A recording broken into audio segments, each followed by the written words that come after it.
Hello everyone, welcome to my channel. तो भाई आज हम बात करते हैं हमारी नेक्स्ट डिजीज की। तो नेक्स्ट डिजीज का नाम है हमारा एनोरिज्म। तो एनोरिज्म का मतलब होता है कि भी हमारी जो ब्लड वेसल्स होती हैं उनका फैल जाना। ठीक है, तो डेफिनेशन में हम देखेंगे। सबसे पहले डेफिनेशन में क्या बताया इन्होंने, an aneurysm is a distance of the artery brought about of the weakening destructions of arterial wall। तो इनका कहने का मतलब ये है कि एनोरिज्म जो है वो हमारी एक ऐसी कंडीशन है, और किस चीज की कंडीशन, हमारी जो आर्टरी होती है जिनमें से हमारा प्योर ब्लड यानी कि जो ब्लड सर्कुलेशन होता है आर्टरी के अंदर से, उसके अंदर पाई जाने वाली एक चीज, एक कंडीशन है मतलब। तो कंडीशन क्या है कि भी जब हमारी आर्टरी जब वीक हो जाती है या उसमें डिस्ट्रक्शन हो जाता है या प्रॉब्लम क्रिएट हो जाती है तो वो फैल जाती है, उसकी जो दीवारें होती हैं वो फैल जाती हैं। तो ऐसी कंडीशन को एनोरिज्म बोला जाता है। और इसमें जो कंडीशन होती है वो ब्लून लाइक हो जाती है, यानी कि जैसे गुब्बारा होता है ना वैसे फूल जाती है। इस तरीके से इसमें स्वेलिंग आ जाती है। तो आर्टरी के जो हमारी वाल होती है आर्टरी के अंदर, तो उसके अंदर जो है गुब्बारे की तरह स्वेलिंग आ जाती है। तो ये हमारी कंडीशन रहती है इसमें। ठीक है, तो आगे एटियोलॉजीज और कॉजेज इसके दे रखे हैं। कॉज में इन्होंने बताया स्मोकिंग भी इसका एक कारण हो सकती है। कॉन्जिनेंटल वीकनेस ऑफ वेसल्स भी हो सकती है, अभी जन्मजात जो वेसल्स हैं, ब्लड वेसल्स हैं, उनमें अगर कमजोरी है। एक ट्रॉमा भी हो सकता है, चोट किसी प्रकार की अगर लगी है। लोकल इन्फेक्शन भी इसका एक रीजन हो सकता है। और सिफिलिस भी हो सकता है, जैसे कि एक सेक्सुअल डिजीज जो होती है, तो वो भी एक रीजन रह सकती हैं। और डीजनरेटिव डिजीज भी हो सकती है। डीजनरेटिव जो कि हमारे टिश्यू जो जो सेल्स होते हैं उनका स्ट्रक्चर और फंक्शन में प्रॉब्लम क्रिएट हो जाना, तो वो हमारी डीजनरेटिव डिजीज होती हैं। तो ये भी एक कारण इसमें रह सकता है। तो इसमें हमारी जो टाइप है, तो इसमें टाइप बताई गई है हमारी। तो टाइप के अंदर हम इसमें देखेंगे कि it is of two type. तो दो टाइप इन्होंने बताई है। एक टाइप इन्होंने बताई है ट्रू एन्यूरिज्म। तो ट्रू एन्यूरिज्म का मतलब क्या बताया इन्होंने, in the true aneurysm layer of vessels wall dilate in one of the following. तो इन्होंने बताया कि जो हमारा ये एन्यूरिज्म होता है, ये हमारी वेसल्स की जो वॉल होती है उनमें से एक कारण उसके अंदर मिलता है। उसमें कौन सा है, सर्कुलर हो सकती है। और इसमें हमारा जो आउट पाउचिंग है वो हमारा एनलेटरल्स हो सकता है। एक दूसरी जो हमारी टाइप है वो हमारा फूसिफॉर्म हो सकता है। और ये हमारा बायलैटरल्स आउट पाउचिंग होता है। और हमारा डिस जो हमारा डिसेंटिंग जो हमारा होता है ये out pouching with separate layer के साथ। ठीक है, तो ये जो तीनों है ये हम आगे डायग्राम में भी देखेंगे। डायग्राम में देखेंगे तो आपको क्लियर समझ भी आ जाएगी कि भी इनके जो बोलने का मतलब है वो क्या है। ठीक है, तो हमने तीनों की तीनों कंडीशन जो है ट्रू एन्यूरिज्म के अंदर हम देखेंगे कि कैसी होती हैं।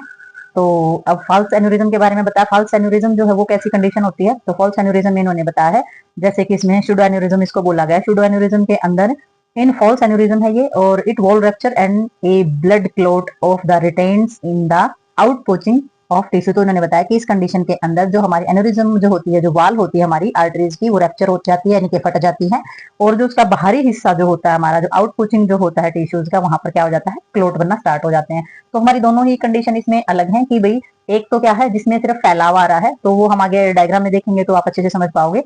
तो जो हमारा फॉल्स वाला होता है, फॉल्स वाले में वो रैप्चर हो जाती है, फट जाती है, तो उसमें ब्लड क्लोट जो है वो देखने को मिलते हैं। तो इसमें आगे देखते हैं हम अभी। तो भैया आप ये देख सकते हैं, ये है हमारा डायग्राम, और डायग्राम में हमारी तीनों ही कंडीशन दिखाई गई हैं। लेकिन ये तीनों ही कंडीशन है वो हमारे ट्रू एन्यूरिज्म की दी गई हैं। जैसे कि सर्कुलर दिया गया, सर्कुलर यानी कि बिल्कुल ही गोल आकार का ये हमारी शेप यहाँ पे दी गई है एन्यूरिज्म की। जो हमारी ब्लड वेसल्स है वो हमारी किस तरीके से फैली हुई है। और ये फुसीफॉर्म है, फुसीफॉर्म में आप देख सकते हैं इसके अंदर ही इसमें फैलाव आया है। ठीक है, और जो हमारा फॉल्स जो हमारा एन्यूरिज्म है, फॉल्स एन्यूरिज्म में क्या होता है, इसमें कंडीशन अलग होती है। अलग इन द सेंस की है तो ये हमारा सर्कुलर एन्यूरिज्म की तरह है, लेकिन इसमें क्या हो जाता है, इसमें कंडीशन इतनी खराब हो जाती है कि ये हमारी वेसल्स जो है ये फट जाती है। ठीक है, तो हमारा फॉल्स एन्यूरिज्म बोला जाता है। ठीक है, तो आगे हम इसमें देखेंगे पैथोफिजियोलॉजी इसकी। तो पैथोफिजियोलॉजी में इन्होंने बताया है due to the congenitals defect of the erythrosecularosis. तो इसमें हमारा जो कॉन्जिनेंटल यानी कि जन्मजात जो डिफेक्ट होते हैं या एरिथ्रोसेक्युलरोसिस जैसी जो प्रॉब्लम होती है उनकी वजह से स्टार्ट हो सकता है। फिर जिन डीजनरेटिव होंगी, चीजें चेंज होंगी, जो हमारी मीडिया लेयर है उसके अंदर पाए जाने वाले जो हमारे टिश्यूज हैं या सेल्स हैं उनका स्ट्रक्चर और फंक्शन है वो बहुत ही कम हो जाएगा। उससे फिर क्या होगा, हमारा लॉस हो जाएगी, जो हमारे जो ऑर्गन्स उसकी इलास्टिसिटी जो है वो हमारी लॉस हो जाएगी, कमजोरी रहेगी, और डायलेशन यानी कि उसका फूलना स्टार्ट हो जाएगा। ठीक है, तो ये सारी की सारी जो चीजें होती हैं ये हमारी पैथोफिजियोलॉजी है, ये हमारी वेसल्स की को कमजोर करना स्टार्ट कर देती हैं। अब हम इसमें देखेंगे क्लिनिकल मैनिफेस्टेशंस। तो क्लिनिकल मैनिफेस्टेशंस में हमारा बताया गया है, जैसे कि इसमें हमारा एब्डोमिनल एरोटिक एन्यूरिज्म जो बोला जाता है, ए के नाम से जाना जाता है। एब्डोमिनल यानी कि पेट का, एरोटिक यानी कि हमारी एरोटा और आर्टरीज, और उनके अंदर एन्यूरिज्म यानी कि उनका फैलाव।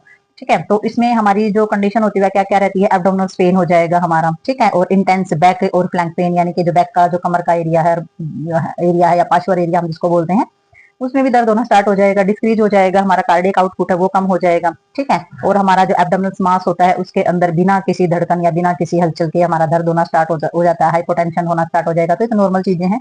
और एब्डोमिनल पेन हो जाएगा हमारा बिना ही पल्सेंटिंग मास के, यानी कि किसी भी प्रकार की हलचल के, बिना धड़कन के, बिना ही उसमें एब्डोमिनल एरिया में पेन होगा, शॉक होना स्टार्ट हो जाएगा और हमारा ट्रैकीकार्डिया, ठीक है, जो हृदय गति जो होती है वो हमारी कम हो जाना, यानी कि बढ़ जाना। ट्रैकीकार्डिया में हमारी हृदय गति जो होती है वो बढ़ जाती है, ठीक है। तो ये हमारे क्लिनिकल मैनिफेस्टेशंस में देखने को मिलेंगे। कॉम्प्लिकेशंस कौन कौन से आ सकते हैं, तो कॉम्प्लिकेशंस में देखेंगे हम मायोकार्डियल एस्कीमिया हमारा कॉम्प्लिकेशंस के अंदर आता है। एस्कीमिया का मतलब क्या हो जाता है कि जब हमारा हार्ट के अंदर जो ब्लड की पूर्ति जब नहीं होती है, तो उसमें अगर ब्लड जाएगा तो ही ऑक्सीजन जाएगी, तो ब्लड जब अच्छे से नहीं जाता है और ऑक्सीजन की भी कमी हो जाती है, तो वो हमारी कंडीशन इसमें रहती है, कॉम्प्लिकेशंस के अंदर आती है हमारी, ठीक है। स्ट्रोक हो जाता है और लोअर एक्सट्रीमिटी एस्कीमिया यानी कि जो नीचे वाले जो हिस्से होते हैं उसमें भी एस्कीमिया की प्रॉब्लम होनी स्टार्ट हो जाती है, यानी कि ऑक्सीजन की कमी, ब्लड की कमी, ठीक है। और पैराप्लेजिया हो जाता है। पैराप्लेजिया यानी कि जो नीचे वाला जो हिस्सा होता है उसमें किसी न किसी प्रकार का आघात हो जाना, ट्रॉमा, चोट लगना, या फिर पैरालाइज जिसके अंदर कॉमन आता है, तो वो हमारा पैराप्लेजिया बोला जाता है, ठीक है। तो वही इसमें हमारी आगे आ जाती है मैनेजमेंट। तो मैनेजमेंट में हम देखेंगे, पहले हमारी जो मैनेजमेंट है वो है हमारी सर्जिकल मैनेजमेंट। तो सर्जिकल मैनेजमेंट में जैसे इन्होंने बताया है कि भी सर्जिकल मैनेजमेंट में जो हमारा एन्यूरिज्म होता है उसकी जो परफॉर्म्ड होती है वो हमारा इमरजेंसी के अंदर जो है सारी के सारे जो प्रोसीजर है वो किया जाता है, ठीक है। नेक्स्ट हमारा इसमें सर्जिकल जो हमारी टेक्निकल इन्वॉल्वमेंट जो होती है वो हमारा एक्सपोजर, यानी कि एक टेक्निक बताई है कि भी किस तरीके से हमारी सर्जरी जो है वो की जाती है एन्यूरिज्म के अंदर। तो सबसे पहले टेक्निक जो है वो इन्वॉल्वमेंट कैसे होगी, एक्सपोज किया जाएगा एन्यूरिज्म को, यानी कि उसको उभारा जाएगा ऊपर की तरफ। दूसरा उसमें क्या करेंगे, एप्लीकेशन की जाएंगी, जो जो एरिया है, अबो एरिया है या फिर बिलो एरिया, यानी कि ऊपर वाला एरिया है और नीचे वाला एरिया, उसको क्या किया जाएगा, क्लैंप किया जाएगा, यानी कि उसको पकड़ की जाएगी उसकी। तो उसको पकड़ा जाएगा ऊपर वाले और नीचे वाले एरिया को, पहले तो उसको उभारा जाएगा फिर उसको ऊपर और नीचे से पकड़ा जाएगा, ठीक है। फिर क्या किया जाएगा, exclusive of the aneurysm of the replacement of the excited segment with the Dacron graft. तो ये हमारा एक प्रोसेस रहता है जो हमारा डेक्रॉन ग्राफ्ट बोला जाता है, उसकी सहायता से जो भी हमारा भाग एन्यूरिज्म का होता है या विस्फारित होता है उसको काटकर अलग कर दिया जाता है। तो उस चीज को, उस खंड को, उस भाग को काट के अलग कर दिया जाता है। तो ये जो हमारा प्रोसेस है ये रहता है सर्जरी के अंदर, ठीक है। यानी कि जितना भी पार्ट जो है वो बाहर की तरफ फैला हुआ है, जो एन्यूरिज्म का जो पार्ट है वो हमारा काट कर अलग कर दिया जाता है, उस खंड को, उस भाग को अलग कर देते हैं, ठीक है। तो ये हमारी सर्जिकल मैनेजमेंट के अंदर रहती है। नेक्स्ट हमारी आ जाती है इसमें नर्सिंग मैनेजमेंट। तो नर्सिंग मैनेजमेंट के अंदर आपने क्या क्या देखना है, तो एक नर्स जो होती है उसने क्या करना, मॉनिटर करना है। किस चीज को मॉनिटर करेगी, सारा का सारा रिकॉर्ड जो है या न्यूरोलॉजिकल हमारी एक्सट्रामिशंस जो हमारी चीजें हैं तो वो मॉनिटर करनी है, तो रिकॉर्ड करके रखोगे आप। एक्सट्रामिशन न्यूरोलॉजिकल यानी कि नर्व से संबंधित जिस भी तरीके के एग्जामिनेशन करने हैं वो करोगे, मॉनिटर करोगे, ठीक है। ब्लड प्रेशर चेक करना है, पल्स चेक करनी है, कॉन्शियसनेस जो होती है बेहोशी की अवस्था है या नहीं है वो चेक करनी है, ठीक है। और प्यूपिलरी रिस्पॉन्स देखना है, यानी कि आईज के अंदर जो प्यूपिल एरिया होता है वो भी आपने देखना है। मोटोर फंक्शन का भी आपने चेक करना, हावरली हर घंटे में आप चेक करोगे, मॉनिटर करोगे, आप रेस्पिरेटरी सिस्टम का स्टेटस देखोगे, और सारी की सारी जो रिपोर्ट अगर है तो कुछ भी इमीडिएटली जो चेंज करना होता है वो सारी की सारी चीजें आपने नर्सिंग मैनेजमेंट के अंदर करनी है। तो इतनी सारी चीजों का आपने ध्यान रखना है। नेक्स्ट हमारा क्या हो जाएगा, इंप्लीमेंट एन्यूरिज्म जो है वो हमारा प्रिकॉशंस। तो प्रिकॉशंस इसमें क्या क्या रखेंगे, सबसे पहले इमीडिएट जो हमारा एब्सोल्यूट बेड रेस्ट तो देना ही देना है, क्वाइट एरिया भी आप प्रदान करेंगे, और नॉन स्ट्रेसफुल सीटिंग आपने देनी है कि जहाँ पे आप बिठा रहे हो पेशेंट को रख रहे हो वहां पर किसी भी तरीके का स्ट्रेस नहीं होना चाहिए, शोर नहीं होना चाहिए, ठीक है। और आपने क्या करना है, रिस्ट्रिक्टिंग विजिटर और एक्सेप्ट ऑफ द फैमिली, तो सिर्फ परिवार के सदस्यों को आने की ही परमिशन हो, बाकी जो विजिटर हैं यानी कि बाहर से आने वाले हैं, मिलने वाले हैं, उन पर पाबंदी लगा दी जाए, ठीक है। तो इन चीजों का आपने ध्यान रखना है।